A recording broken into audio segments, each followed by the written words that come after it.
employee. I'm the new guy, more or less. And I was thinking about this a lot. I was thinking about, what do you say? What do you say to a group that's been with you so long? And I thought about, you ever read one of those books that the kids read these days that you can kind of pick your ending, where you'll get to like page 6 or page 7, it'll say, if you want the guy to go down the door, go to page 50. If you want the guy to go up the ladder, go to page 26. And I was thinking that's kind of where we're at today. Right now, we got 12 days, I think it is, to go. And we're in the middle of that book. And I was thinking about how it could go. And I'm thinking, all right, it's 12 days to go. We can kind of take it easy. It's kind of a tough year. Just kind of see what happens. Sometimes we do well, sometimes we don't. The odds are against us. You don't have to go do any more work. So that means you go to page 16. And you go to page 16 and you wake up on November 3rd, and Charlie Baker's your governor, and Craig Spadafora is your senator. My opponent is sitting, getting ready to go up to the State House. You think, well, maybe that won't be so bad. Then you go to page 78 to find out what's going on in January or February. And state revenues are down about $4.5 billion. And that local aid that was never going to get cut under this amazing plan, all of a sudden it's getting cut. And then all of a sudden, your kid's class size that was never going to change in your local public school, it's like 30 or 35 kids there. And the fire station that you love so much on the east side that helps our response time be down to 2 minutes, not so much anymore because we have to close it. The roads that you drive over that everyone's always complaining about, ba-bump, ba-bump, ba-bump, we're not going to fix those so much anymore. And that investment in Cape Wind or biotech, we're not going to do that anymore. We're not going to pick winners in the economy. We're not going to invest in our future.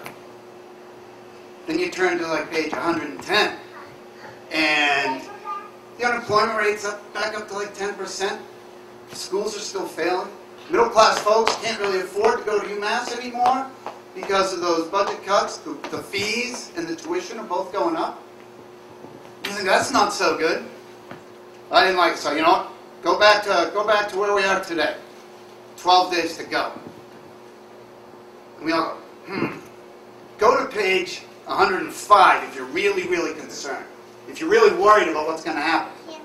If you're a Democrat or you're an independent or even a Republican that thinks we can do a little bit better, what are you going to do for the next 12 days? You flip ahead. I'm going to make phone calls. I'm going to join Bill Forbes and Paul Brodeur at 6 o'clock in the morning out on the street corner. All right, well, you're probably not going to do that. But we will be there. If you want to be there, we will be there. I will give up a little bit more of my hard-earned treasure, my very limited time, and I will help out. I'll take an extra dear friend card. I will talk to my friends and neighbors. Folks don't do that so much anymore. I will do that because I think I can make a difference. And then you flip ahead to November 3rd.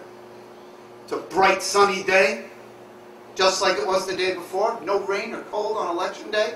No rain or cold the day after. And you open up your newspaper, you turn on your computer, and it says, Governor Patrick wins re-election.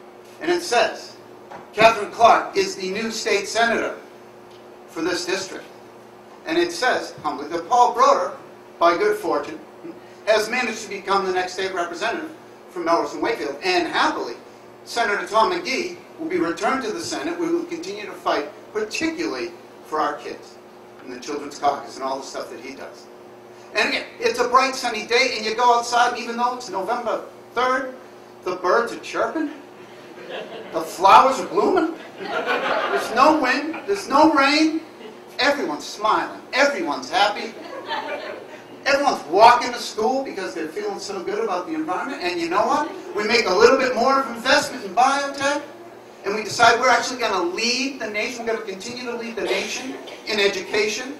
We're going to continue to lead and invest in clean energy and biotech and the things that grow the economy, the things that we do best in Massachusetts and can continue to do. And we actually start to think, maybe we'll start to manufacture some of that stuff right here in Massachusetts. And we'll create more jobs. And we'll grow the economy some more. And we'll actually put in a little bit of job training maybe. And some of the folks that are out of work right now that might not have the skills to participate in all the wonderful things we're going to do, will actually get those skills. And they'll go back to work. And the revenue will start to come back into Massachusetts. And we'll be able to grow do the things we care about in education, in healthcare, we might even cover more people. We might even get serious about bringing down the actual cost of care. And the sun will get a little brighter. The weather will get a little better. All of a sudden, the future is back to where it should be. But we can't do it. We can't get to that page unless y'all are willing to help. Now, most of y'all have been helping since January, February, March, in all kinds of ways. It's almost like that didn't happen. I know that sounds crazy. The next 12 days are what it's all about. So, you know, hitch up your boots or whatever it is you do. Wake up a little bit earlier. Not earlier than me, not earlier than Bill. And just, you know, strap on your armor and get out there, because every little bit helps. There are some tough folks out there, let me tell you, when you're knocking on the doors. But 90% of them, if you talk to them and you tell them the complete story, and you can tell them what we want to do and how we want to get there and how it can help our kids, how it can help our seniors stay in their homes, how it can help people get back to work, how it can have people get back to the security that they felt just a few short years ago before the economy melted down. We can get back there if we all just get to work. 12 more days. Out on the Saturdays, holding signs for us, making the phone calls. You can do it from home. You can do it from headquarters. You can do it from wherever you want. But we really need your help. And if you do help, we will make a difference. Catherine and Tom already do make a difference. I want to help them make a difference for our communities. We can all do that together. I hope for your support. You've been there for me for so long. I can't thank you enough. I need you.